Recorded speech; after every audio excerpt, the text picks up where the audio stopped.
এবার আমরা বর্ণনামূলক প্রশ্নের উত্তরগুলো জানব। এখন আমরা বর্ণনামূলক প্রশ্নের উত্তরগুলো জানব। প্রশ্নগুলোর উত্তর দাও। 1 নাম্বার, ঐতিহাসিক নিদর্শনগুলো কোথায় রাখা হয়? উত্তর, ঐতিহাসিক নিদর্শনগুলো জাদুঘরে রাখা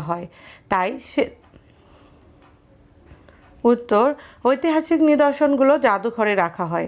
তাই যেখানে এই নিদর্শনগুলো পাওয়া যায় সেখানেই জাদুঘর স্থাপিত হয়। ফলে নিদর্শনগুলো প্রদর্শনের মাধ্যমে সেখানকার সভ্যতা ও সংস্কৃতি পরিচিতি পায়। 2 নাম্বার, ঐতিহাসিক নিদর্শনগুলো পরিদর্শনের কারণসমূহ লেখো। উত্তর, ঐতিহাসিক নিদর্শনগুলো পরিদর্শনের কারণসমূহ নিচে দেওয়া হলো। ক, ঐতিহাসিক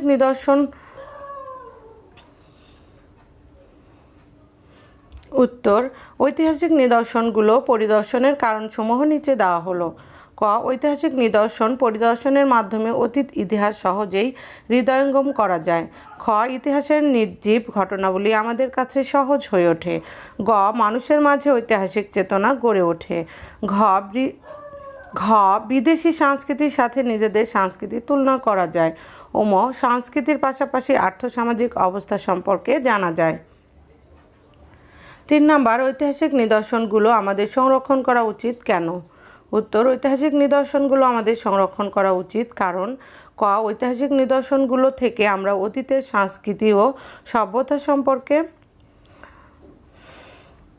উত্তর, ঐতিহাসিক নিদর্শনগুলো আমাদের সংরক্ষণ করা উচিত কারণ ঐতিহাসিক নিদর্শনগুলো থেকে আমরা অতীতের সংস্কৃতি ও সভ্যতা সম্পর্কে জানতে পারি।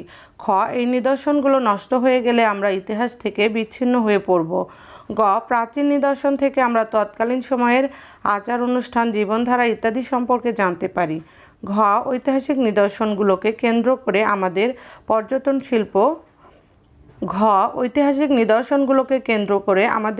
পর্যটন শিল্প প্রসার লাভ করে। শিক্ষার্থীরা, তোমরা এই অধ্যায়ের প্রশ্নগুলো খুব ভালো করে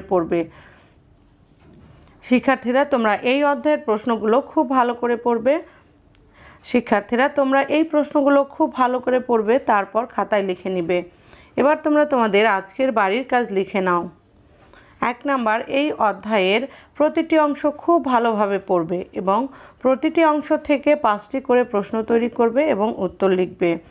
শিক্ষার্থী বন্ধুরা, তোমাদের সবাইকে অসংখ্য ধন্যবাদ। এই ক্লাসটি ভালো লাগলে তোমরা ক্লাসটি শেয়ার করে দাও এবং লাইক বাটনে ক্লাসটি শেয়ার করে দাও এবং লাইক দাও। তোমরা এই চ্যানেলের অন্য ক্লাসগুলো দেখার জন্য ডিসক্রিপশন বক্স চেক করো। তোমরা সকলে সুস্থ, সুন্দর ও নিরাপদ থাকো সেই প্রত্যাশা রাখছি। আল্লাহ হাফেজ।